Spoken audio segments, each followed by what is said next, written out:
colocar, então vamos colocar a tua apresentação sobre o João, aquele Sim, alemão que pintou no pedaço. Nós vamos isso. colocar na internet, no nosso canal do YouTube, tá ok?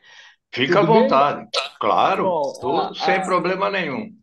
a gente Eu- agradece, agradeço muito sempre a tua colaboração, vindo com apresentações e tal. E, Roberto, antes de mais nada, você se apresenta rapidamente, porque sempre tem gente nova que acaba não te conhecendo. Então, faz uma apresentação rápida de você mesmo e daí segue. E outra, daí segue também com a discussão sobre quem é o João e tal. Então, fica à vontade. Tá Obrigado. legal. Pode começar? Pode começar. Então tá bom. Então, a maioria já me conhece, sou Roberto Matiano, sou engenheiro mecânico, trabalhei minha vida e ainda trabalho com ferrovias, coisa que eu adoro, e sei lá, de vez em quando também por diversão a gente faz umas apresentações na base da brincadeira. Eu fico meio constrangido de fazer apresentações, porque quando a turma faz a apresentação é aquele show. Chega na minha vez, eu só passo vergonha. Então eu peço antecipadamente, eu peço desculpa a vocês. E hoje eu quero pedir desculpas por mim e por mais um assunto. O título ficou O João foi aquele alemão que pintou no pedaço. Mas na apresentação para vocês, na chamada, eu tinha identificado o João, etc e tal. Aí o Wagner, que é sempre cheio de história, falou: Olha, Roberto, faz o seguinte, não cita quem é o tal do João. Eu falei: Mas por quê? O pessoal vai ficar curioso. Mas o Wagner insistiu, assim, de jeito que ele não me deixou. E como eu sou um cara obediente, eu não contei antes quem era o João. Evidentemente, teve algumas pessoas, pelo menos uma ou duas pessoas que acertaram e conseguiram identificar pelos poucos traços que foram citados de quem era o João, né? Conseguiram saber quem é. Na realidade, trata-se do Juan Maurício Rugendas, Johann Eu Maurício achei Rugendas. que era o Rogênio. Eu sabia, muitos de vocês, quer dizer, é um cara que foi famoso, principalmente aqui no Brasil. Acertei, Roberto. Ah, legal. Olha, vocês devem esse suspense todo ao Wagner, viu? Ele é cheio de história. Mas tudo bem, é que ele é meu amigo antigo, então passa batido essa daí, tá? Então, a ideia hoje é a gente falar sobre o Rugendas, né? Ele é conhecido mais como Rugendas. E foi um cara, pode, se você puder já introduzir o primeiro slide, seria legal.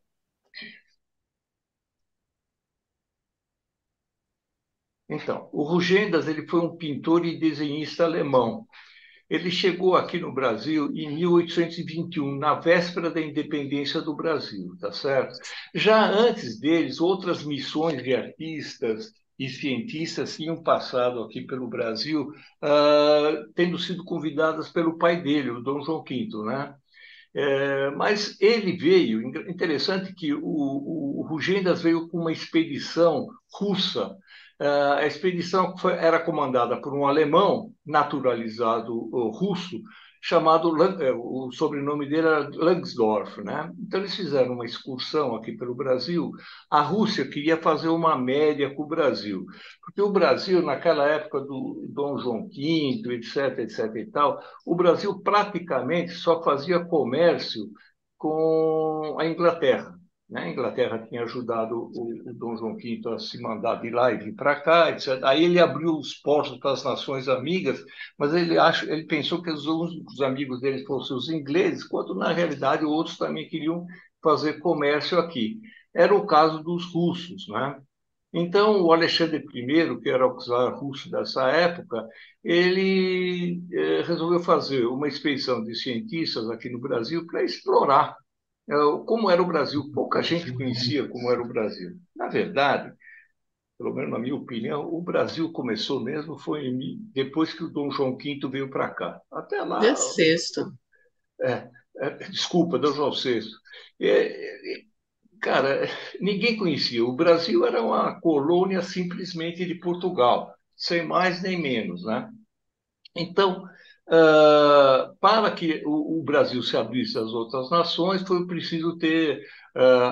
Na realidade, foi com a independência que começou a abrir mais para as outras nações além da Inglaterra, né? Bom, então, graças a isso, houve essa tal da expedição do Langdorf, que ela começou em 1821 e foi até 1829. O objetivo deles era fazer uma pesquisa da flora, da fauna brasileira e também estudar os indígenas, né? Pouca gente, sempre os indígenas causavam curiosidade e pouca gente os conhecia. Então, esse pessoal veio com uma série de cientistas e para fazer essa verificação e depois publicar aquilo que eles tinham verificado. Na verdade, eu acho que, sei lá, no futuro eu pretendo falar alguma coisa, fazer um trabalho específico sobre essa expedição Langdorf, que foi muito interessante. Bom, mas voltando aqui ao Rugendas, ao João, ele, depois de um ano que ele veio aqui com a missão, ele largou a expedição e foi trabalhar por conta própria. Ele realmente, a expedição foi uma expedição brava, muita gente morreu. A expedição do Langdorf foi trágica. Ela percorreu 6 estados brasileiros e dos 39 participantes iniciais, apenas 12 voltaram vivos. Então, realmente merece a gente fazer uma, acho eu, né? É curiosa essa expedição, vale a pena a gente fazer uma apresentação específica sobre ela. Mas voltando aqui ao João, né? Como ele era conhecido aqui no Brasil como João, né? Ninguém ia falar Johann, né? Então, o João Maurício Rugendas, ele percorreu o continente americano, do México ao Cabo Horn. Na realidade, ele não se ateve apenas a ficar aqui no Brasil. Ele viajou muito, ele realmente era um cara que gostava de aventura, gostava de conhecer aqui a América. Ele conheceu boa parte da América do Sul. Da Central, ele passou de passagem, porque a coisa estava meio brava lá por conta do Haiti. E ele esteve também no México. Além do Brasil, ele foi no México, Chile, Peru, Bolívia, Argentina, Uruguai. Ele também foi na República Dominicana e no Haiti. Só que lá ele não fez nenhuma pintura. Pelo menos da pesquisa que eu andei fazendo, quer dizer, foi meio superficial, mas eu não vi nada que ele tivesse feito de pinturas lá na República Dominicana e no Haiti. No Brasil, ele pintou não só a fauna e a flora, mas também os costumes do povo aqui do brasileiro, né? As danças, os tipos etnográficos dos índios e do negro. Nós vamos ver, realmente, quem gosta de história, se pegar um livro que ele depois publicou, a gente aprende muito da história pelos desenhos que ele fez. Realmente é extremamente interessante. Eu não consegui encontrar livros, eu tinha livros antigos dele aqui em casa, mas eu vi que o livro dele só está disponível em sebo.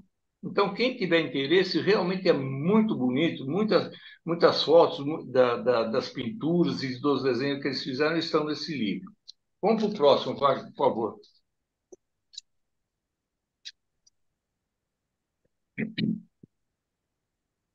Olha, é isso aí, ó. Não, volta um pouquinho, Wagner. Volta um. Aí.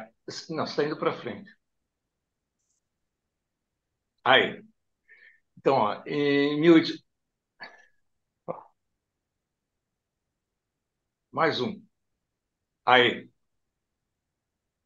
Em 1821, o Rugendas começou a elaborar as obras para o seu álbum. Ele, depois de algum tempo, ele publicou o álbum, que chama-se Viagem Pitoresca através do Brasil. Então, nesse livro, como eu disse para vocês, esse está na figura 3, a gente encontra bastante atualmente em sebos, né? Antigamente eles publicaram, mas acho que se esgotou, eles não refizeram esse livro. Mas é muito bonito, é cheio de fotos dos desenhos deles. Por exemplo, um dos desenhos deles está esse desenho, essa figura número 4, que é a fabricação da farinha de mandioca. Então, ele mostra, pelo desenhos, a gente consegue ver como que era realmente a cultura, o que o pessoal fazia aqui no Brasil naquela época. Outro desenho que é interessante, e ele fez essa pintura na época que ele participava ainda da expedição Langsdorff, foi essa pintura mostrando uma ponte de cipó dos indígenas. Os índios sempre chamavam muito a atenção do pessoal, né? Então, vocês vejam as características bem detalhadas dessa figura, mostrando os indígenas, alguns atravessando um rio em cima de uma ponte de cipó e os outros fazendo lá as suas atividades normais. Vamos para o outro, vai, por favor.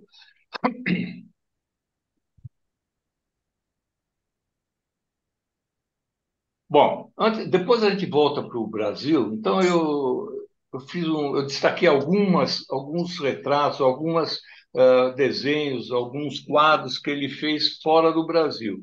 Começando pelo México, o Rugendas, né? O João, ele esteve no México entre 1931 e 1934. Nas figuras seguintes, os detalhes do povo e da paisagem do México. A figura número 2 mostra um mercado do México. É um mercado bem chulezinho, bem ralézinho, né? Então, mostra o pessoal comercializando frutas e verduras. Já na rainha do mercado, que é a figura número 1, ele já dá mais detalhes de como era um mercado realmente lá dentro da cidade do México, né? É uma vendedora de frutas na sua barraca. Então, essa moça, ela era conhecida como a rainha do mercado, ela era uma moça bonita, segundo consta, e todo mundo ia comprar frutas e verduras na tenda dela, né? E ele pintou exatamente essa imagem em homenagem a ela, em homenagem a essa tenda que ela tinha no mercado. Outra figura é a Tucumbaia. É uma visão que hoje é uma área central da cidade do México. Aquela época, ela praticamente era deserta, tá certo? Então a gente pode comparar pelas imagens que ele fez daquela época para aquilo que é hoje, a evolução que teve, no caso específico, a cidade do México. A gente vê essa paisagem, é uma paisagem absolutamente árida, praticamente não há pessoas nenhuma. Hoje, essa é uma das regiões centrais da cidade do México, que é uma das cidades mais populosas do mundo, né? Então, a gente pode fazer esse tipo de comparação. Vamos para o próximo, por favor, Wagner.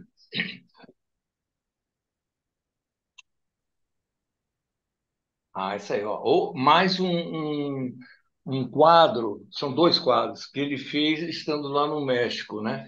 Um é a cena folclórica em Pico de Orizaba. Isso eu escrevi como ele escreveu, porque ele deu um nome em espanhol, né? Porque era lá do México.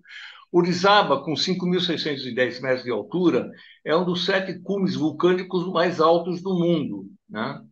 É o mais alto vulcão da América do Norte. A gente sabe bastante, né, que o México é uma região bastante repleta de vulcões, né? E nessa região, nessa região do Orizaba, o pessoal costumava fazer visitas com vescotes, piqueniques, etc, etc e tal, né? As pessoas faziam passeios e caçadas nas proximidades desse vulcão, do Orizaba. Durante a sua estadia no México, o Gênesis fez alguns retratos do lugar, destacando o pico do vulcão, que a gente pode ver na figura número 2, é exatamente o cume do vulcão, né, lá ao longe, né, e as pessoas que faziam os piqueniques, iam caçar, iam se divertir nas proximidades do vulcão. Então, ele retrata pontos, vamos dizer, folclóricos e turísticos dos lugares que ele visitou. Vamos para o outro, vai, por favor. Bom, essa é mais uma visão do México, da visita do Vale do México, né? A gente vê, o negócio é enorme. Assim, eu destaquei as pessoas somem na paisagem. Realmente a gente vê a diferença que havia daquela época, né? Da 1835, mais ou menos, a hoje, ou seja, passados quase 100 anos, a coisa mudou da água para o vinho, né? O quadro mostra as experiências do Rugendas quando ele explorou o Vale do México, estudou com cuidado os detalhes em relação às plantas, às formas geológicas e às pessoas. Ele, além de ter feito os quadros e as figuras e os desenhos, no livro dele ele comenta algumas coisas referentes a cada uma das obras que ele fez. Então, realmente é uma coisa que serve muito como o retrato histórico da época em que ele esteve lá. Eu coloquei em cima, na figurinha número 2, a assinatura do Rugendas. Toda obra que ele fazia, ou pelo menos a maioria que eu vi, ele fazia aquela assinatura. Ele colocava o Maurício Rugendas, né? Ele esquecia do João. Tá? Vamos para o próximo, por favor, Wagner. Outro lugar que ele esteve bastante tempo foi no Chile. No Chile, na realidade, ele esteve 2 vezes, né? Ele tinha motivos lá, ele arrumou uma namorada lá, acho que ele ficou meio que apaixonado, então vira e mexe ele voltava lá para o Chile, principalmente para um porto que eu vou falar daqui a pouco. Na figura número 1, a gente vê o Puerto de Coquimbo, né? O Puerto de Coquimbo é um porto que fica na parte norte do Chile, beirando o deserto do Atacama, mas lá ele tinha muito guano, que eram fertilizantes produzidos pelas aves. Então a turma ia nesse porto de Coquimbo para recolher esses fertilizantes e fazer a exportação, distribuir para o resto do mundo. A gente vê por essa figura número 1 que realmente praticamente é uma coisa deserta. É simplesmente o porto, né, que é chamado de Coquimbo, sem mais nada, não tem mais nada próximo. Diferentemente da figura número 2, que o Rugendas, no Chile, né, ele voltou em 1845 para completar os trabalhos locais. Né? Então a gente vê aí o porto de Valparaíso na figura número 2, já é um porto cheio de coisas, tá certo? Era o porto mais movimentado, eu acredito que até hoje seja o porto mais movimentado do Chile, né? Então tem a alfândega, tem, enfim, todas as instalações próprias de um porto moderno, tá certo? E isso, então, a gente vê a diferença da época em que havia entre um porto e outro, né? Um era mais comercial e o outro era simplesmente só para retirar produtos para serem explorados, tá certo? E o outro não, o outro vinha gente, entrava gente no Chile por ali, né? Depois eles subiam os Andes para ir até Santiago, né? E então a gente vê a diferença, a gente pode ver a diferença entre uma região e outra. Vamos para o próximo, por favor, Wagner.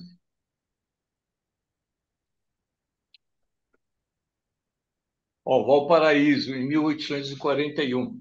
Então, tá, ele mesmo se autorretratou olhando o porto de Valparaíso, né? Na figura número 2, a gente vê a estrada de Santiago a Valparaíso. Então, quem sai de Valparaíso e quer ir para Santiago tem que subir um pedaço ali da Cordilheira dos Andes, tá certo? Porque o Santiago fica num lugar mais alto e o Valparaíso é o porto. Então, ele aí retratou como era a subida do porto para a cidade, para a capital do Chile.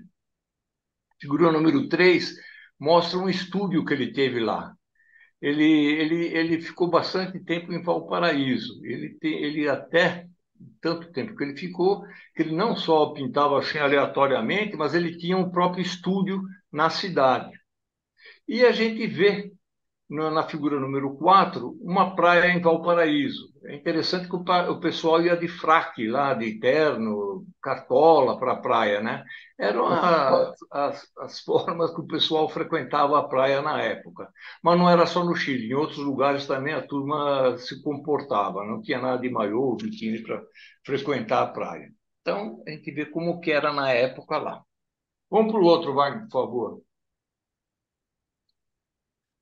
Ainda no Chile, uma das coisas que o Rugendas fazia muito, o João fazia muito, era fazer retratos da história propriamente dita do país, né? Naquela época, o Chile estava também se desvinculando do pessoal da Espanha. Então, eles tinham muitas batalhas, tinha muita coisa que eram epopeias que eles faziam questão de retratar, né? Era um nacionalismo. Aí, na figura número 1, a gente vê a chegada do presidente Prieto, que foi um dos primeiros presidentes do Chile, lá em La Pampilha. La Pampilha, não sei o que é, mas devia ser um lugar lá, um plano qualquer lá, uma região plana qualquer. Então, a gente vê essa chegada. É um documento histórico, né? Ele é um retrato que mostra uma condição do Chile à época. Nas figuras número 2 e 3, a gente vê os huaços chilenos. Os huaços eram cavaleiros das tradicionais rodeios chilenos. Então, realmente, o meio de transporte, evidentemente, era o cavalo, e tinha muito rodeio. E o pessoal que se destacava nesses rodeios eram os huaços, que eram uma mistura entre espanhóis, ou descendentes de espanhóis, e os indígenas locais.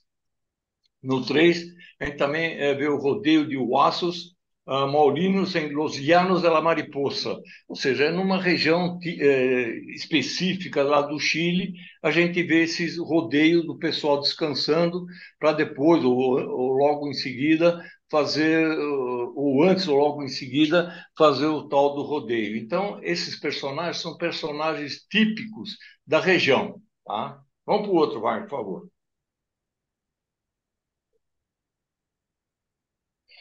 Que eu falei para vocês.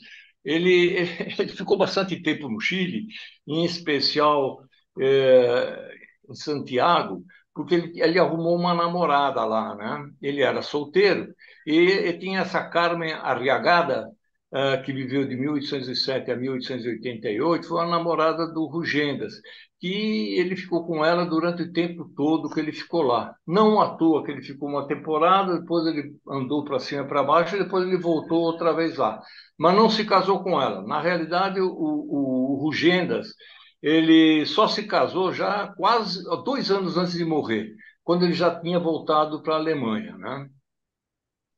Outro quadro que ele fez, esse quadro número 2, que é a Batalha de Maipú, né? Foi uma das batalhas famosas para a independência do Chile. Claro que ele não estava lá na hora, né? Mas com os dados que ele tinha, com o conhecimento que passaram a ele pintou essa famosa batalha para o Chile, a Batalha de Maipú, né? Que era para a independência do Chile em relação à Espanha. Embaixo, na número 3, é um desenho do Manuel Buenos Prieto, que era um militar e político chileno. Ele foi um dos presidentes do Chile entre 1841 e 1851.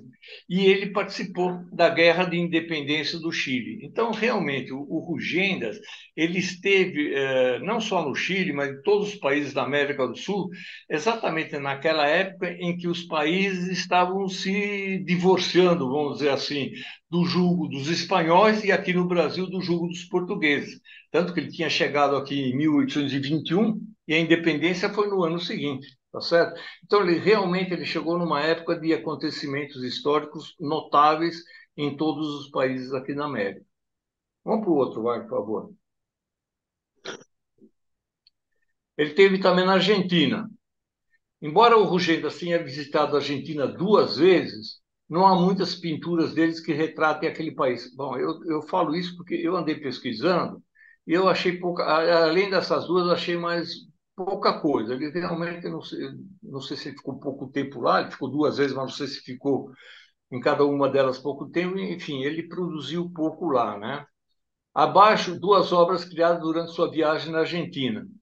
A número 1 é os gaúchos argentinos descansando nos Pampas. Bom, os gaúchos, né, toda aquela região plana da Argentina, do Uruguai e mesmo do Rio Grande do Sul, né, moravam os tais dos gaúchos, né? Então era esse pessoal que andava, fazia a vida inteira a cavalo, né, cuidando principalmente do gado. Essa pintura número 1 foi feita durante a segunda a estadia do Rugendas lá na Argentina. E a figura número 2 mostra La Cumbre, que também é lá da Argentina, retrata uma montanha ao longe, se a gente olhar, é uma montanha que está meio esfumaciada, né? Uma montanha ao longe e as nuvens que a encobrem. A pintura foi criada durante a primeira visita de Rugendas lá na Argentina, em 38, ao contrário da outra, que foi em 46, quando ele esteve lá pela segunda vez. Vamos para o próximo, por favor, Wagner. Outras pinturas aí da Argentina. O Rapto da Prisioneira, da Cativa, né? De 1845, essa pintura mostra uma mulher branca sendo raptada por índios. Naquela época, né, os brancos, eles estavam invadindo as terras que antes eram dos índios. Então tinha lá as suas batalhas, suas brigas entre uns e outros. E os índios também gostavam das mulheres brancas, ou por um motivo ou por outro, eles vira e mexe raptavam principalmente mulheres e crianças, né? Então, esse retrato número um está mostrando uma mulher sendo raptada por um indígena lá da região. E na número 2, praticamente é um complemento da número 2, da número um, ele mostra o regresso da cautiva, né? No quadro, uma mulher sendo levada de volta ao seu povo depois de ter sido libertada. Então, ele mostra realmente o que acontecia naquela época. Como eu já disse várias vezes, ele foi um pintor de fatos históricos. Claro que não foi exatamente do jeito que ele pintou, né? Mas ele sabia dos acontecimentos e ele usava a arte dele para criar esses retratos. Vamos para o próximo slide, por favor.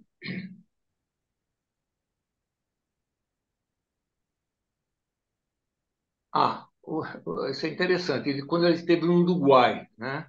Esse quadro chama-se Regresso de Garibaldi após a Batalha de Santo Antônio. Então, o Garibaldi, né, ele é o chamado herói dos dois mundos, tanto lá na Europa, na Itália, quanto aqui na América do Sul. O Garibaldi era um libertário que ele lutou aqui no Brasil, no Uruguai, na Argentina, enfim. Quando ele esteve no Uruguai, ele participou dessa batalha chamada de Santo Antônio. Eu destaquei a figura do Garibaldi e da mulher dele, da Anita Garibaldi, né? E na figura número 2 está uma foto evidentemente antiga, tanto da Anita Garibaldi quanto do Garibaldi propriamente dito. E na 3, esse já é um retrato dos dois. Mas esse quadro, né, ele mostra o líder da Legião Italiana, porque o Garibaldi não foi sozinho para lá, ele foi com uma série de italianos que o acompanhavam, né? E ele também arrumou a mulher dele lá em Santa Catarina, né? Que era Anita Garibaldi, ele e seus legionários após alcançar o principal triunfo militar na América. Ele foi um dos caras que conseguiram, que contribuíram para que o Uruguai fosse libertado, porque o Uruguai vira e mexe era da Argentina, era do Brasil, enfim, o Uruguai como ele ficava entre duas nações mais fortes, ele sempre teve problemas para ficar livre, né? Nessa batalha de Santo Antônio, o Garibaldi ajudou a libertação ajudou com que o Uruguai ficasse independente. Sempre tinha aquelas guerras entre os brancos e os colorados, e etc, etc e tal. Mas isso é uma outra história. Vamos para frente.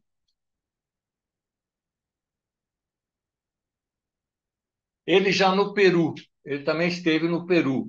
Na figura número um, é retratado o mercado de Lima. Então, ele frequentava bastante esses lugares onde eram. Vocês viram no México, ele fez a mesma coisa, onde tinha bastante gente.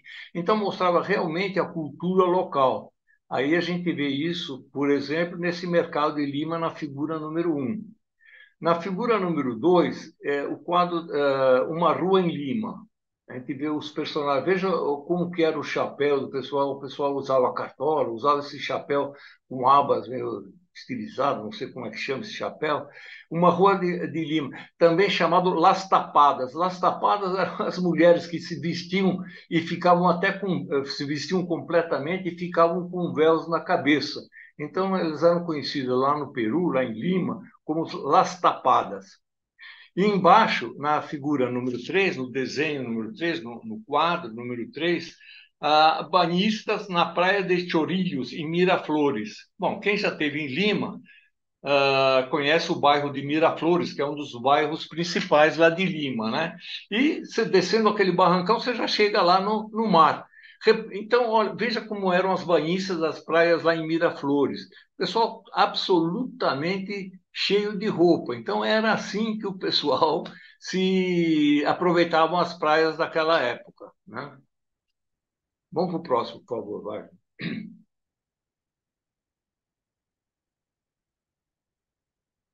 E finalmente, aí no México, trajes regionais. Então, a gente percebe claramente, eu fui um slide grande, porque para mostrar realmente como o pessoal se vestia, como o pessoal interagia nos lugares onde ele esteve. Ele sempre retratava isso. Então, isso mostra os trajes regionais, mostra o pessoal.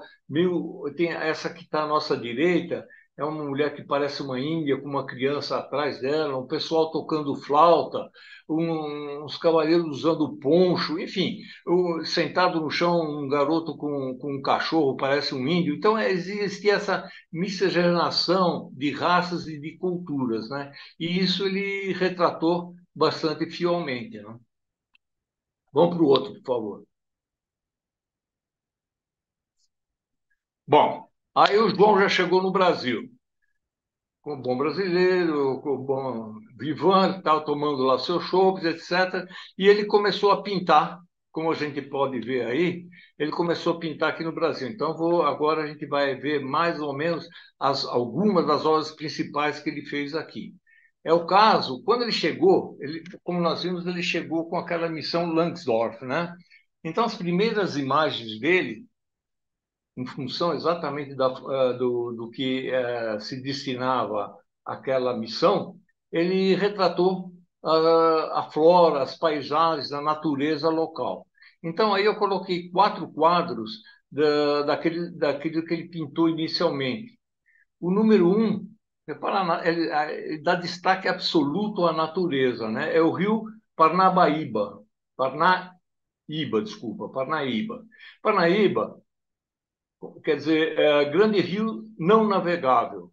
Não sei se tinha muitas pedras, o que era, mas a Rio Parnaíba, em Guarani, em Tupi-Guarani, quer dizer grande rio não navegável. A figura número 2 também mostra essa floresta, esse lugar com bastante árvores, né? É a Mantiqueira. Mantiqueira quer dizer montanha que chora. Na realidade, é o lugar chove muito. Então, os indígenas chamaram Mantiqueira da montanha que chora. Bom, se a gente não aprende alguma coisa, pelo menos alguma coisa de Tupi-Guarani a gente aprende, tá? E o número 3 é o rio Inhomirim. Inhomirim quer dizer campo pequeno. Sei lá, por que os índios chamavam, ele devia ter algum campo pequeno lá, mas ele retratava e ele dava o nome aos quadros, o mesmo nome que era usado pelo pessoal. E normalmente os topônimos eram nomes de indígenas, dados pelos índios, né? No número 4 a gente vê uma paisagem tropical. Então, esse slide mostra exatamente ele cumprindo a missão a que se destinava aquela expedição Langdorff, que era mostrar bastante a natureza e também os animais, a fauna e a flora, né? E os índios, principalmente. Vamos para o outro, vai, por favor. Olha aí, ó. Ele também pintou os indígenas do Brasil. Então, aí, no 1, 2, 3, né, a gente vê os coronados de Carapós, os 2 são os puris, que são outras tribos, o 3 são os botocudos, né, são aqueles que têm aquele botoque no lábio inferior. No 4, a gente vê os índios fazendo caça à onça, e no 5 uma família de índios botocudos. Todos esses quadros, esses retratos, ele fez, como eu disse para vocês, logo que ele chegou junto com a expedição. A gente vai ver que depois que ele abandona a expedição, já são mais figuras mais urbanas, mais de cidades, mais de costumes urbanos, né? Mas no começo ele retratou paisagens da flora e os tipos, principalmente tipos dos indígenas. Vamos para o outro, vai, por favor. Olha aí. A gente vê aí exatamente nesses índios de uma fazenda em Minas Gerais. Exatamente, o branco, evidentemente, ele foi invadindo as terras indígenas, né? Então, existia muito encontros de cultura, encontro do branco, do pessoal que fazia sua casa, começava a explorar as terras, e dos indígenas. Esse é um quadro típico que a gente vê o pessoal, uns índios ali nas bananeiras tentando pegar banana, índios atravessando um rio, e índios conversando com, sei lá, donos da fazenda, alguns indígenas se aproximando de negros escravos. Então, exatamente isso é um retrato fiel de como era naquela época. Essa figura é de 1835. Na realidade, 1835 foi a época em que ele publicou aquele livro dele, de Viagens Pitorescas pelo Brasil. Eu não sei se foi exatamente nesse ano que ele fez esse quadro, foi um pouco antes, né? Mas, enfim, é dessa época em que havia uma grande mistura no caso aí, entre brancos e indígenas. E a gente vê alguns negros também, que eram os escravizados que existiam na época, né? Mas é uma figura muito bonita, ela mostra bem como era a flora e como era a mistura entre brancos, no caso, e indígenas, né? O contato que havia entre eles. Vamos para o outro, por favor.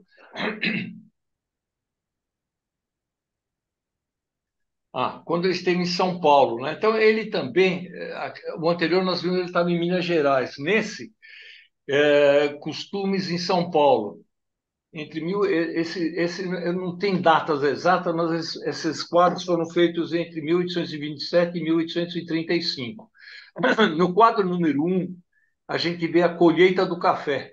Eu coloquei uns detalhes do pessoal esparramando o café para secar no chão. Essa caixa do café é um detalhe do quadro número um, tá certo? Já naquela época, São Paulo já começava a ter bastante plantação de café, principalmente no Vale do Paraíba, né? Então, o café só chegou para o interior de São Paulo mais tarde, mas nessa época já era famoso, e esse quadro mostra bem que o café já era famoso aqui no nosso estado, no estado de São Paulo. E a gente vê no quadro número 2 costumes de São Paulo. Então, ele retratou um pessoal tocando, não sei que instrumento é esse, mas é interessante ver as roupas das pessoas, né? A gente vê esse camarada que está tocando não sei o que aí, com esse chapéu, que é uma mistura de cartola, por causa do alto do cano do chapéu, mas não era uma cartola porque tinha abas grandes. Evidentemente, essas abas grandes é devido ao sol aqui do país tropical, tá certo? Então, eles inventaram uma cartola nacional. A gente vê em muitos quadros dele, muitos personagens usando esse tipo de chapéu, tá? Vamos para o outro, por favor.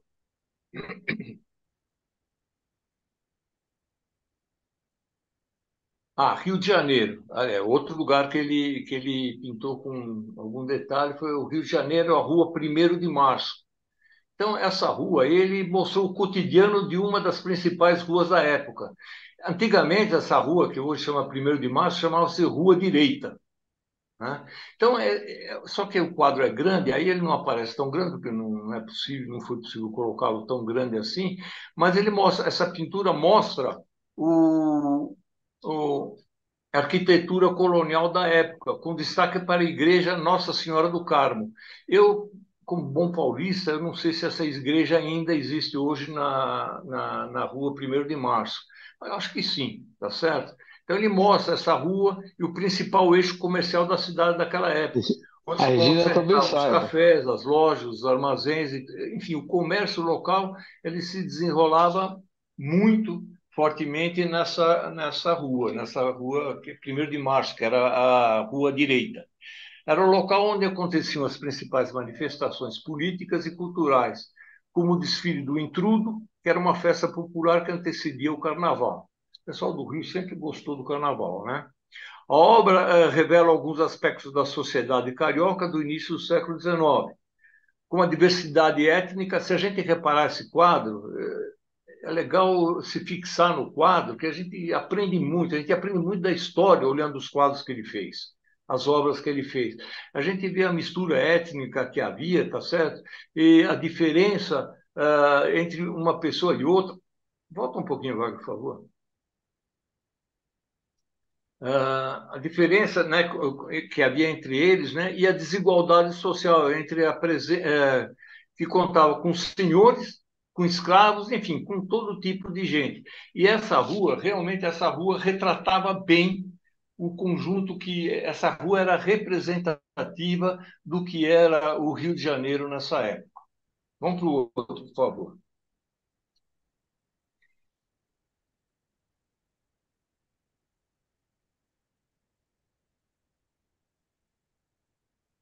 Bom, aí são paisagens do Rio de Janeiro. Nós pegamos agora o Rio de Janeiro, né? Então a gente vê no número um a Baía da Guanabara, a gente vê lá embaixo, eu dei o destaque, né, o Pão de Açúcar. Na figura número 2 é interessante, é a Lagoa das Tretas. Essa Lagoa das Tretas é a atual Lagoa Rodrigo de Freitas. Ela, naquela época, ela chamava Lagoa das Tretas. não sei exatamente por quê, mas esse era o nome da atual Lagoa Rodrigo de Freitas.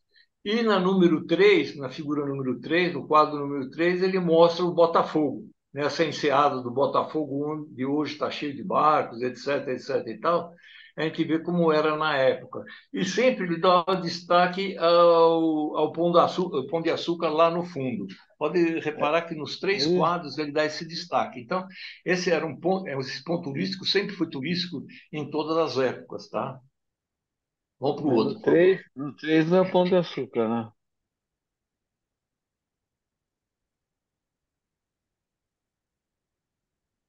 Vamos para o outro. Aí.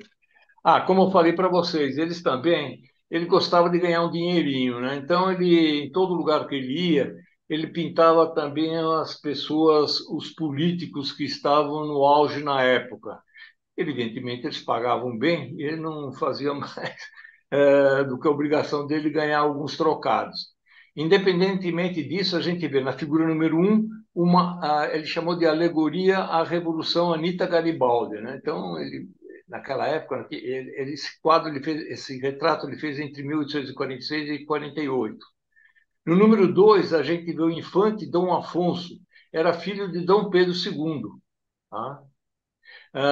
No número 3, é o Dom Pedro II, em 1846. E no número 4, a Dona Teresa Cristina. Dona Teresa Cristina, consta que ela não era bonita, ele deu uma caprichada aí, acho que o Dom Pedro II deve ter pagado bem, né? Então ele deu uma caprichada na Dona Teresa Cristina, que ela tinha uma qualidade, era italiana. Vamos para o próximo.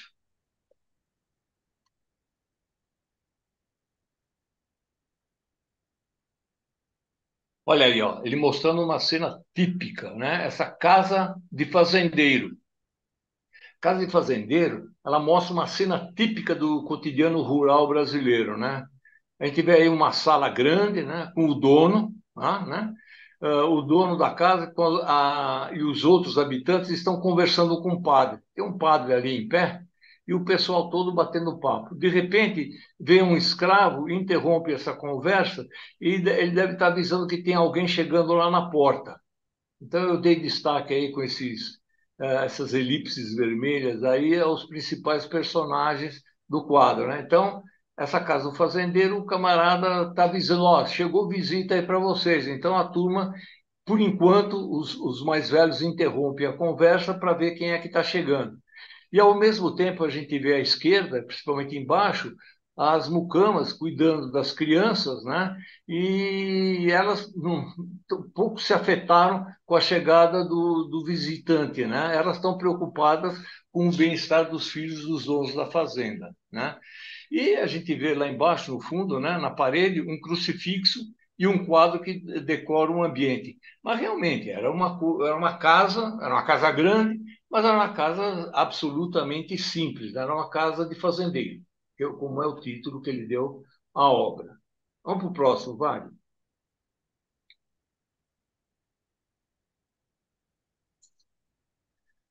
Ele também deu destaque, o Rugendas deu muito destaque aos negros que moravam aqui, que estavam aqui, que eram escravizados aqui no Brasil. É interessante, né, que a gente trata negros como se fosse o escravo, como se fosse uma coisa só. Mas, na realidade, dependendo do lugar do Brasil, a raça dos negros, a raça dos escravizados eram raças diferentes.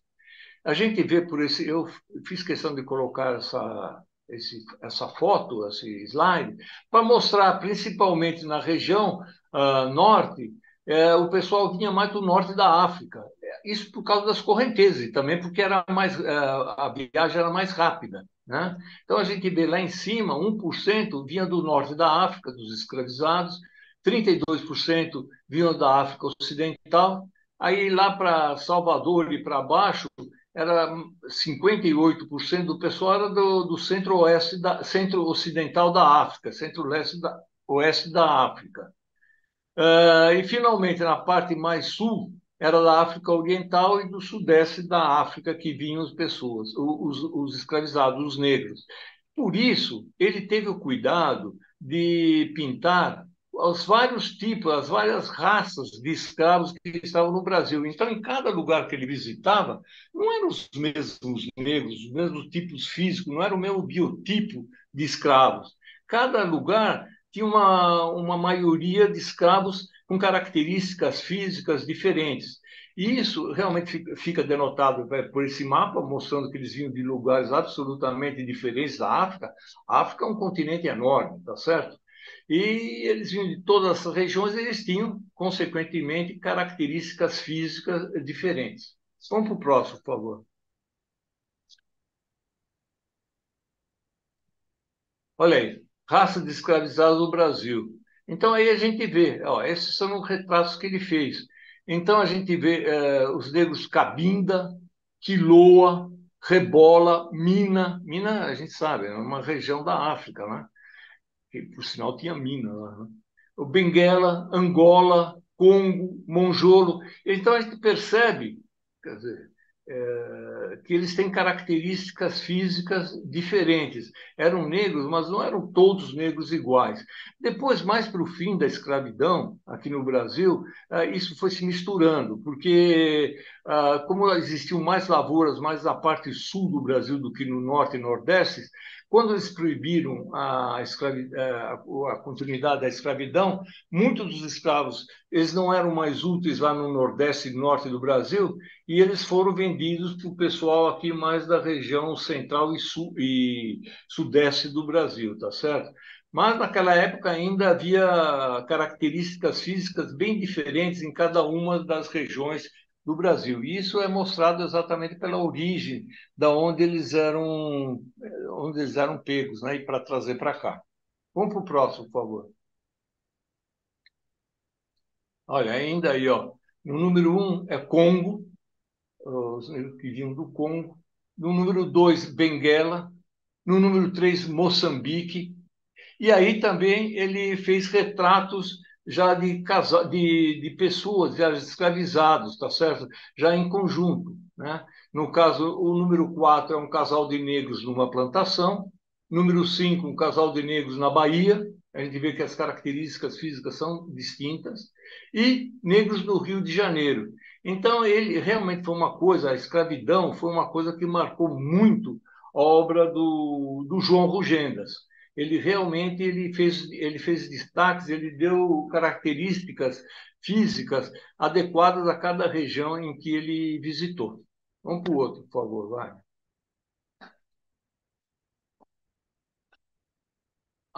Ele deu destaque evidentemente isso ele não esteve, mas por ouvir falar, ele pintou esse quadro chamado Porão de Navio Negreiro.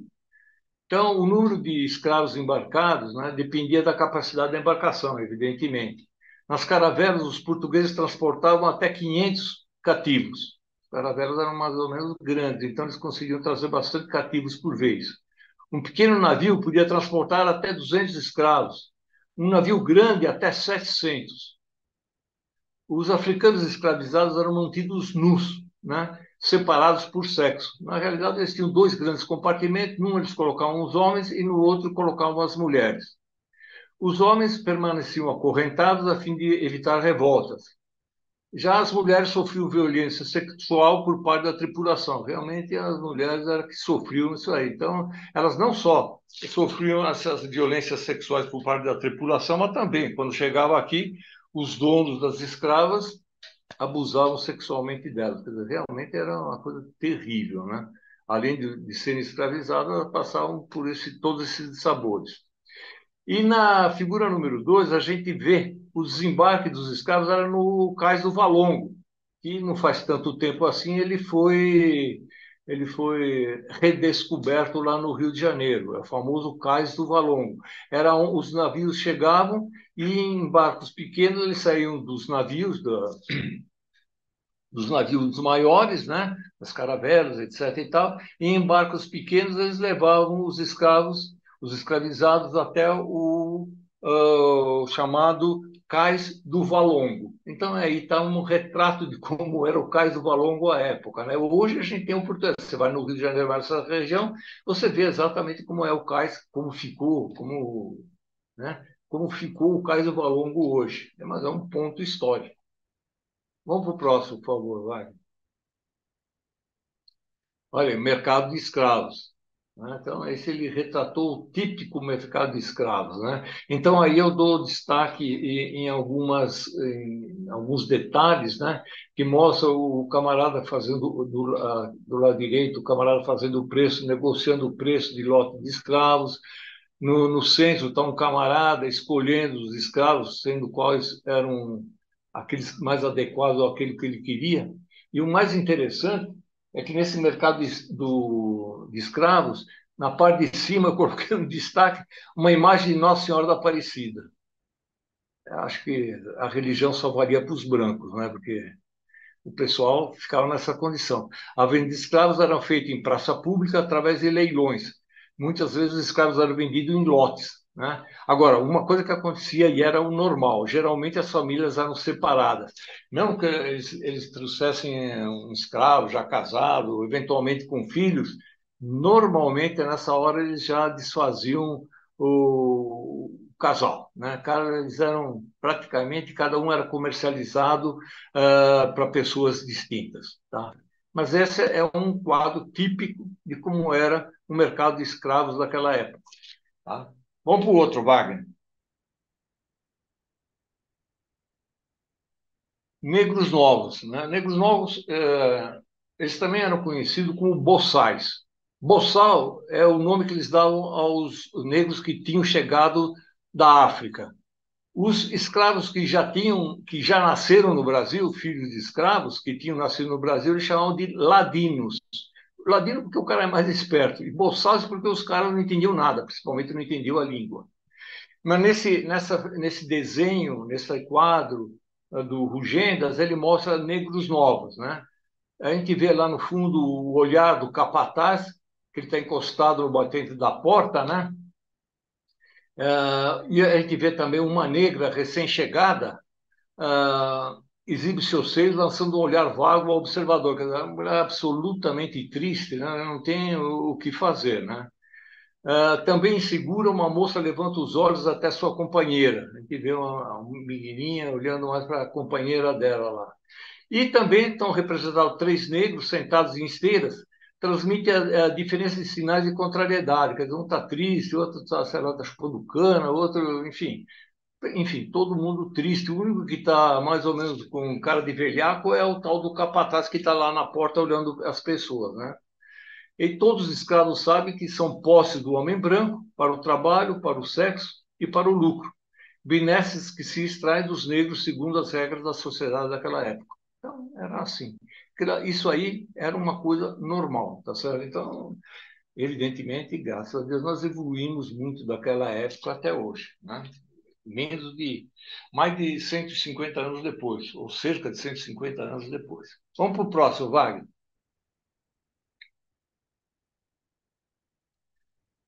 A gente vê o caçador de recompensas, né, na figura número um. Então, vira e mexe, os escravos fugiam. Nem sempre o pessoal se conformava em ficar sempre no mesmo lugar. Eles procuravam fugir. Era uma tônica da época, da época. Era normal, era humano o pessoal tentar fugir da escravidão. E existia sempre um camarada em cada lugar, um feitor, que era um empregado público, encarregado de reprimir pequenos delitos, e a tarefa dele também era de capturar os fugitivos. Cada vez que ele pegava um escravo fugitivo, ele recebia uma recompensa, tá certo? Então, aí, o Rugendas retratando um escravo sendo trazido de voltas por um desses capitão do mato, tá certo?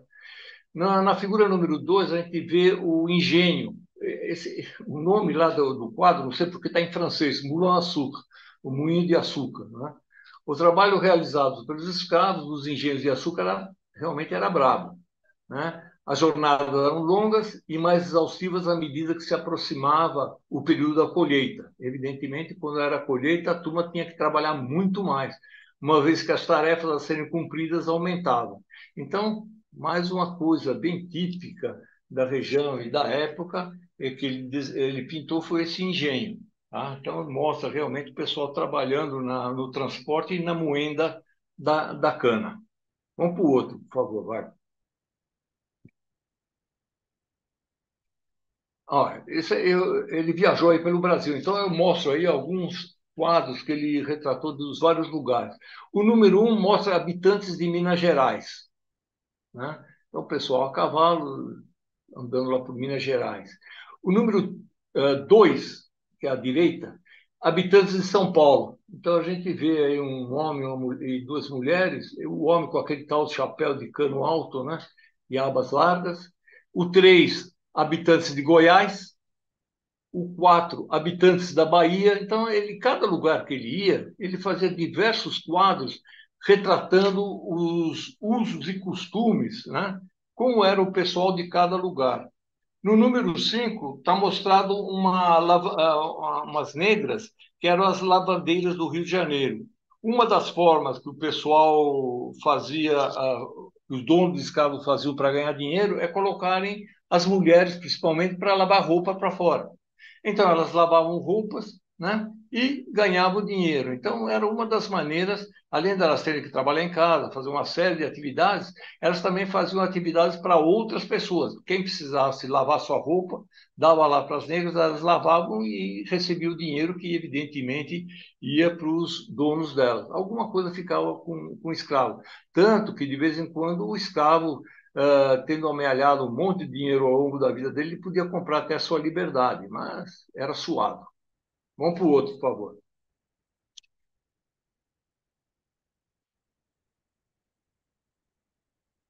Ó, castigos domésticos. Então, também uma coisa que chamou a atenção do Maurice Rugendas eram os castigos que os escravos sofriam.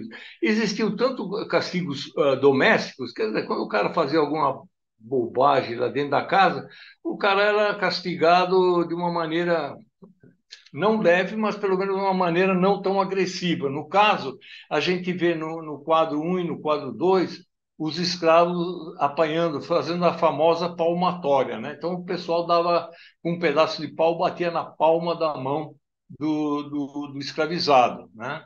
E tinha também os castigos públicos, que esse já, quando o cara tinha cometido alguma coisa, alguma infração, que era conhecida como infração maior, eles eram expostos ao público. No caso número 3, a gente vê o pessoal preso pelos pés, né, o famoso cepo, né? Então o pessoal ficava lá dias no meio das intempéries, faça sol, faça chuva, frio, eles ficavam presos durante dias ao cepo. E na figura número 4, a gente vê o escravo sendo preso ao tronco e recebendo chicotadas. E aí ficava o público todo assistindo. E eles faziam questão, os donos de escravos, nessas ocasiões, faziam questões que os próprios escravos assistissem isso, que esse castigo de um escravo servia de exemplo para os outros, né?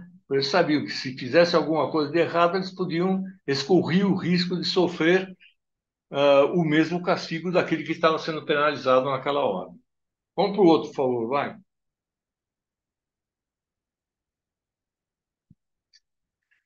Outra vez escrito em francês, Dança do Batuque. A pintura, essa é número um, está em francês. Não sei por que ele escreveu em francês, realmente não sei. A pintura foi criada entre 1822 e 1825 e é considerada uma das primeiras representações do samba no Brasil. Então a gente vê que quem participa realmente era 99% eram os negros. Então eles, através de música, principalmente de palmas e alguns instrumentos mais rudimentares, eles dançavam, né? Era conhecida no começo como a dança do batuque. Ela começou, ela é originária do Nordeste brasileiro e ela preservava as tradições das comunidades afrodescendentes.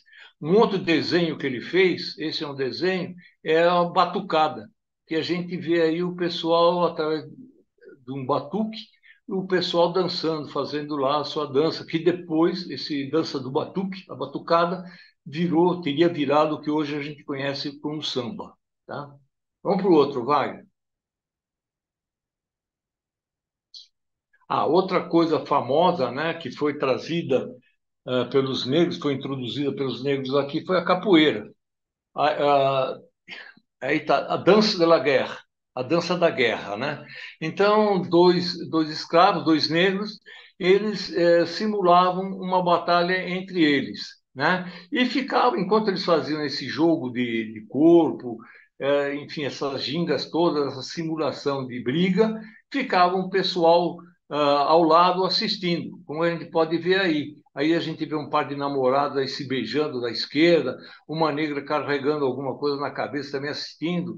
Do lado, um negro com um tipo daqueles chapéus de fingindo ser cartola, com uma lança na mão. A lança para o negro era sinônimo de guerra. Então, sempre que aparece eles brigando, eles lutando, aparece alguém com uma lança. Isso era típico. Agora, outra coisa que eu reparei, eu achei estranho, mas não sei a razão, em todos os desenhos, todas as figuras, todas as pinturas que o Rugendas fez de capoeira, em nenhuma delas eu vi o. Esqueci agora o nome.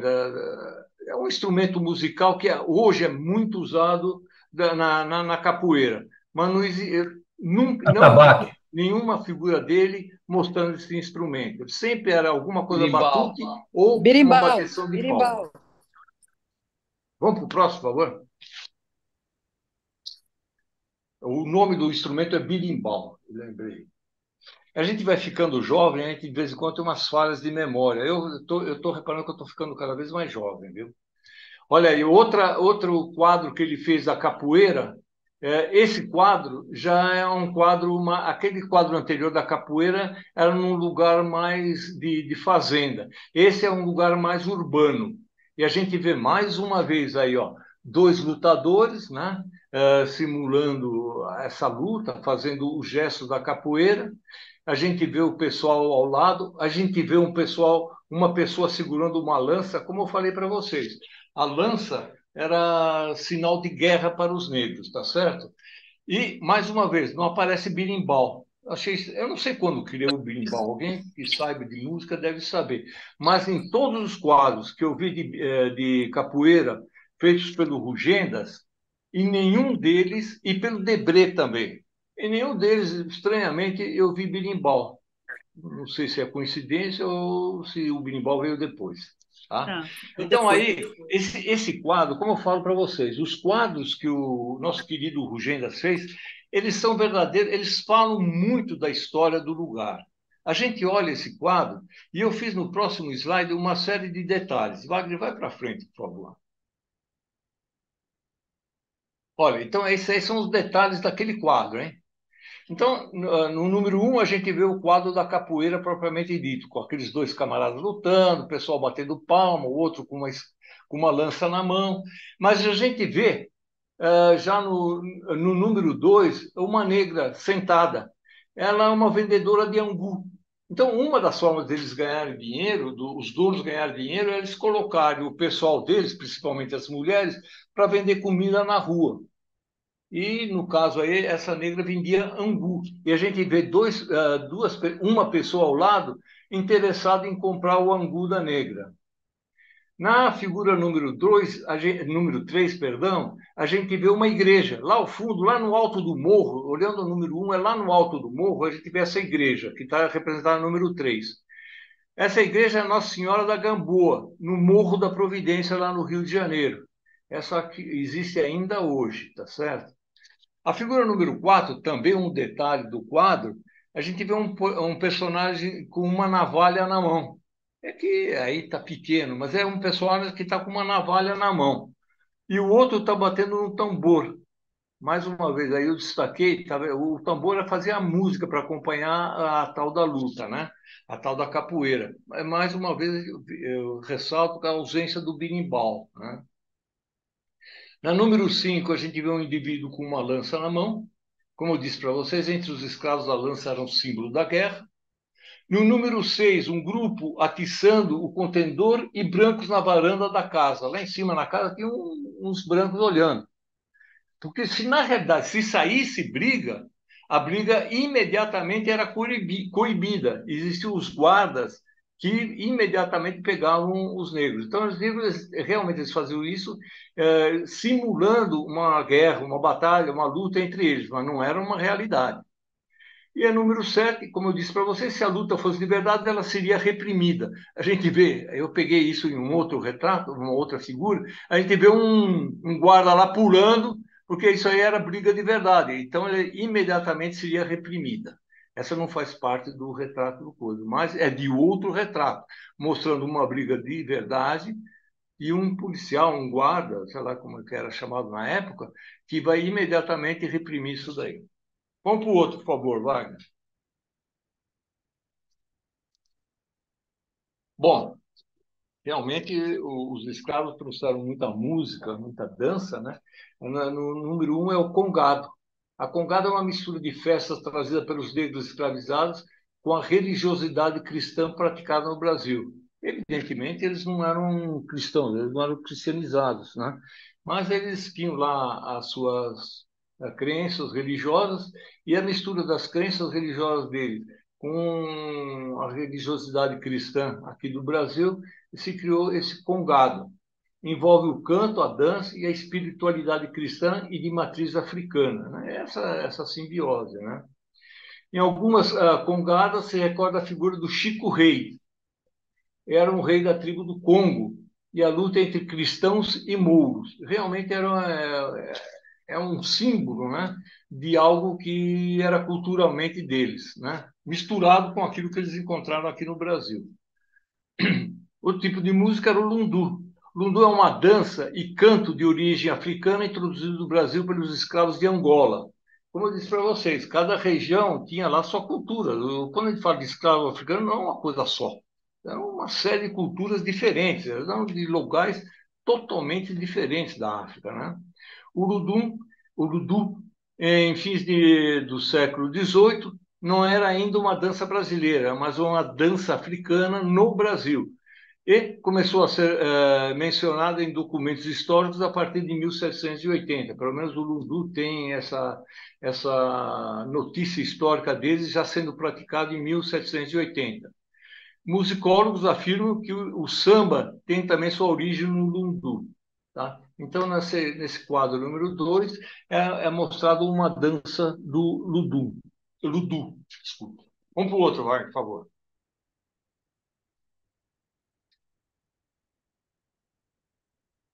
Festa da Congada, mais uma vez aí a gente vê. A Congada é uma festa religiosa popular praticada no Ceará, do Ceará ao Rio Grande do Sul, isso era geral, assumindo características religiosas.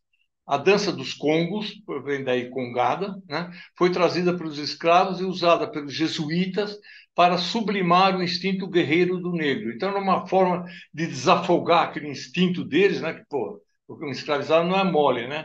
Então, os jesuítas ajudavam a acalmar, fazendo essa festa da congada, né?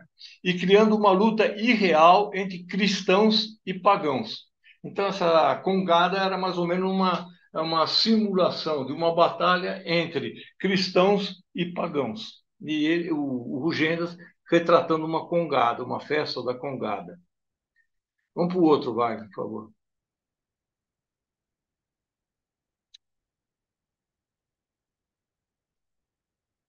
Vai.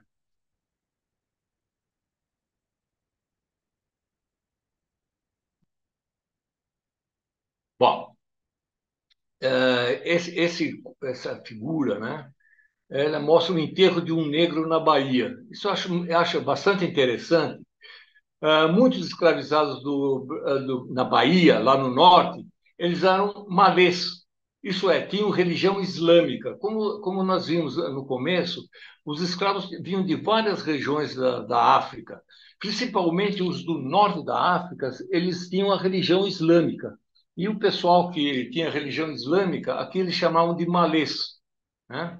A gente, nesse quadro, o Rugêneres mostra o enterro de um negro lá na Bahia, era um malês. Mas lá no Brasil tinha uma lei que obrigava os senhores a converterem seus escravos ao catolicismo. Era obrigado a ser católico, né? Se não fizesse, seriam multados. Então, se um escravo não fosse católico, a lei, né? Porque a lei obrigava, a lei e religião era uma coisa, estavam misturadas, né? Se o cara não fosse católico, o dono do escravo era multado. Então, os enterros, apesar no caso aí do camarada ser malês, ou seja, ser islâmico, ter uma religião islâmica, os enterros deviam ser feitos segundo o rito católico, né?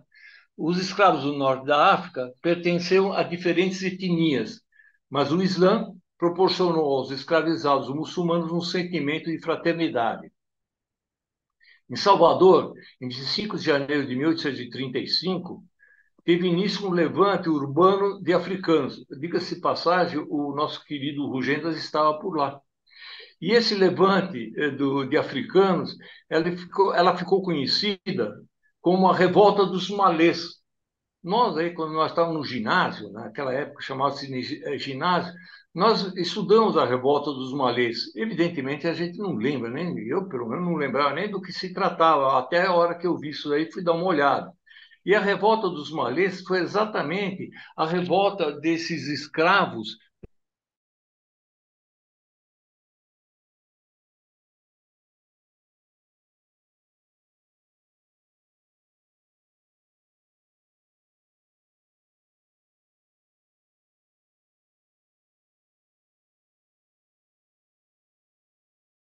Pessoal que trabalhava na cidade. Eles faziam trabalhos na cidade, eram chamados negros de ganho. O E só Roberto, para um acabou detalhe que eu não de ser sabia, publicado um mas que eu livro fiquei sobre. sabendo, o termo Oxalá, que a gente tanto fala, tanto ouve, vem da expressão árabe Ishi Allah, que significa se Deus quiser. Ou seja, Oxalá vem Inshallah. do malês, né? E quer dizer se Deus quiser. Mais uma, por favor.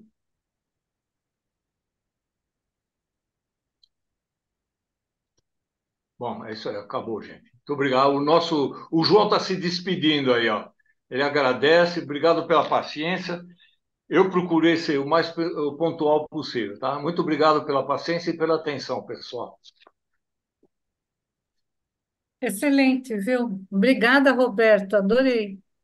Maravilha, Roberto, Obrigada, muito maravilha. bom. É O muito percurso legal. histórico. Muito Bárbaro. bom, Roberto. O negócio. Muito bom. Roberto sempre surpreendendo, né, Roberto? É. Roberto, Mas, muito Eugênia, bacana, uma lição de história e também lindos os quadros. E só de Olha, curiosidade, acabou de ser lançado um livro agendas? dessa luta dos malês aí, da Ah, guerra dos é? malês. Eu vou tentar pegar a referência para mandar Ah, para você. pega-se. Foi um conhecido que lançou o livro, eu até fui no No lançamento lançamento. do livro faz um mês, mais ou menos. Puxa vida, que legal. Que interessante. É muito Roberto, Os Maria legal. quadros são Eugênia, muito bonitos, viu? E a história é muito bacana também. Muito Com obrigada, certeza, viu? com Maria certeza. Eugênia, você podia falar com esse teu amigo conhecido, se ele topa fazer uma apresentação aqui. Ah, pode ser. Acho que faria. Pô, É, seria muito legal, muito, porque é. realmente a gente não conhece, eu pelo menos, eu conheço pouco, e eu acho que a gente fazendo esses trabalhos, essas bobagens que a gente fala aqui, a gente abusa da paciência de vocês, mas a gente acaba aprendendo muita coisa, viu? É muito legal. E essa revolta dos malês, sem dúvida nenhuma, foi um negócio muito interessante aqui. Legal. agora, Nossa, Roberto, em termos artísticos, por exemplo, eu vejo que ele tinha pinturas, claro que a óleo, não havia acrílico na época, gravuras e aquarelas.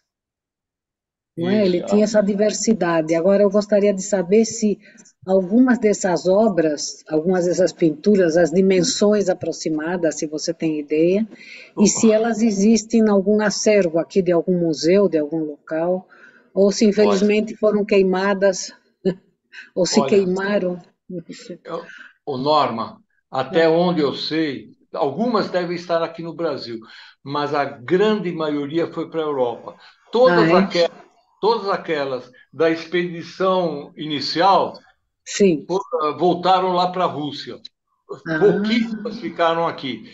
As que ficaram aqui foram os retratos, até onde eu sei, do Dom Pedro II, da mulher dele e do filho dele. Mas, de ah. resto, a maior parte voltou para a Europa, viu? Porque temos uma boa representabilidade dos artistas viajantes, não é? Os Sim. pintores viajantes aqui, mas eu não sei quais. Ou seja, alguns eu sei mais, outros menos, E eu fiquei O Debré, curiosa sobre esse as obras aspecto. do Debré tem bastante ainda aqui, viu? É. O Debré tem muito. E o É. Debré foi um cara mais ou menos, se não foi mais, ele é do nível do Rugendas, porque eles também pintaram Sim, praticamente as sim, mesmas coisas, né? sim, Só que muitas o Rugendas gravuras. viajou mais que o Debré. O É, Debré se Sim, encontrou mais no Rio de Janeiro isso. e o Rugendas viajou. Como o Wagner disse para vocês, ele era um baita de um turista, né? Roberto, eu queria te parabenizar, né? E também, Parabéns, assim, eu parabéns. fiquei muito impressionado com a realidade ali da capacidade técnica, né? Aí do Rugendas, que se iguala aí ao do Debré. Eu fiquei muito impressionado porque quando a gente pega as obras do Eckhart, tem muito furo, né? Tem muita fruta que ele representa errado, tem muita coisa que ele põe errado. E É, o Rugendas aí, a gente conhece, né? Tudo que aparece nesses quadros aí, a realidade da natureza, por exemplo, permanece inalterada até hoje. E é. a exatidão pictórica é um negócio assim fantástico. A minha Sim. pergunta ia naquilo que a Norma, de certa maneira, já adiantou um pouco aí. Que suporte ele usava basicamente? Porque é muito interessante. A precisão da pintura e os detalhes, a realidade é uma coisa espetacular. Parabéns aí, viu? Obrigado. Sem dúvida nenhuma, bom, ele fazia muita aquarela, pouco, alguns quadros dele são a óleo, mas a maior parte era aquarela, e ele fez muitos desenhos também. Agora, ele tinha sido, inicialmente, quando ele chegou no Brasil, quando veio junto com o Langsdorff, ele tinha sido selecionado exatamente para ah, era uma coisa científica. Então, o retratar das frutas, das verduras, das árvores, da natureza, realmente tinha que ser tal qual era, porque isso aí servia como um acervo para eles levarem lá para a Europa, tá certo? Então, a representação natural daquilo que ele via era praticamente uma obrigação, né? Muito bom. Bom, Você está pessoal, eu sem procurei som. ser rápido. Norma, você está sem som, Norma. Como é que é? A Norma que está falando algo, mas ela está sem som. Digo assim, você diz que há um realismo, mas também com um pouco de fantasia pela coloração, porque provavelmente ele não presenciou tudo aquilo e era contado, ou seja, sempre temos que pensar também sobre esse aspecto. Ou seja, há uma figuração clara, mas também um pouco de fantasia. Ah, Eu mas vejo, nada pelo menos eu comparado. vejo assim, eu vejo assim. Norma, mas nada comparado com o Eckhart, né? Que foi aquele É, pintor lá de Maurício de Nassau. Aquele sim. inventou um monte de animais, até animais que não existem. Eu não vou saber citar assim Uhum, de cabeça, mas eu vi a uhum. exposição dele. Tem uma série de frutas que ele juntou duas e fez uma terceira. Então, assim, né? Animais que não existiam aqui, Sim. juntou coisa, colocou uma anta com perna de girafa, e assim vai, Porque né? eles Né? eram convidados justamente para registrar tudo isso, não é? Como um registro. Isso é criatividade, Mas, Eduardo. Norma, eu concordo com você, mas sem dúvida nenhuma, para uma pessoa que vem da Europa e encontra o Brasil daquela época É, colonial, as cores são a primeira coisa, eu acredito, que ressalta para um artista. Então, esses amarelos, vermelhos, verdes, fortes, ele deve ter exagerado um pouco, mas eu acho que isso calou é, fundo no coração dele, viu? não, com certeza. Ele acreditava no que fazia. É, Agora, sem dúvida, muitas das coisas ele pintou, ele desenhou depois de ter visto. Ele É, não é que ele sentava com o cavalete e ficava. Ele via é, aquilo e, evidentemente, fantasiava alguma coisa, né? aham, Ô, aham, Não é Roberto, fantasia, é criatividade. escuta, é. Não é vai tudo. fantasia, é a criatividade do artista, a maneira Claro. dele, né? Não é só uma invenção e uma ingenuidade. É também um pouco do que cada artista sentia e via, né? É, com certeza. Ok. Mais Ok. alguma pergunta? Algum comentário? Não. Ô, Wagner, quem vai ser Oi. a próxima vez? A próxima vai ser a Lúcia. Eu vou falar uma coisa para vocês, cara. Eu ia falar sobre o Ivan Illich, do Tolstói, Pô, mas depois que o Ivan falou e depois que a Lúcia vai falar, eu tenho vergonha de falar. Eu vou Bom, retirar minha continua, candidatura. mas continua, Não, eu continua. vou retirar minha candidatura. Depois do Ivan, pô, e depois da Não, Lúcia, ah, pelo amor de Não, Deus. mas é Não, um então faz o livro. seguinte: põe o Ô, Carla. O Carla é Roberto, bom para depois. mantém, ô, mantém. Roberto, é um livro tão legal, faz ele sim. É. Ele é um livro Eu tranquilo, amo né? aquele livro. Mas é um livro muito simples. Quando a gente compara Vai no com livro Não é o simples, livro que o Roberto, ele é Ivan super apresentou, é profundo. brincadeira. É Ele brincadeira. não é Enfim, simples, eu ainda vou Roberto. estudar o Ulisses do James Joyce, aí eu vou dar baile aqui. Ok, vamos lá. Então, a Viu, semana que. Wagner, falar um pouquinho aí, é muito bom, Fala, parabéns Silvio. aí, tá? Foi muito boa a Fala, apresentação, né? Silvio. E principalmente ele na capoeira, ele retrata bem os gestos, né? Ele conseguiu captar. Verdade. A gente conhece, né, Roberto? A gente conhece o folclore aí da capoeira, e a gente vê que a representação foi bem fiel, né? Foi muito Não, boa. sem dúvida. A É. única coisa que eu estranhei realmente foi a falta do berimbau, que eu não vi Mas berimbau em será lugar que não tem nenhum. um escondido? Ali tem um que tem uma, não parece uma lança naquele geral. Não, não, olha, os Não dois que aparece eu o vi são. bulbo embaixo, né? A cabaça, mas parece É um que. atabaque. Então, e tem um atabaque, tem a lança, mas eu procurei o berimbau Não, direto. mas põe Ainda, naquela geral um que está na parte de trás e tem uma haste de pé ali, vê ali. bom, não sei, eu não consegui identificar. Pode ser, pode ser. Mas realmente eu estranhei a ausência do berimbau. Tá bom. Ok, Seu muito Alvo, bom. mais uma vez, obrigado pela paciência aí. Até a próxima, então. Tá? Obrigado. Obrigado, Roberto. Eu Excepcional. agradeço Obrigada, Obrigado. muito. Roberto. Olha, Obrigada, muito bom, muito bom. abraço, até Obrigada, amanhã. Até a Roberto. próxima. Obrigado Até a segunda vocês. que vem. Obrigada, Tchau. muito bom, Roberto. Foi Obrigado, Maria ótimo. Eugênia. Tchau, até a Tchau, próxima. tchau. Tchau, tchau.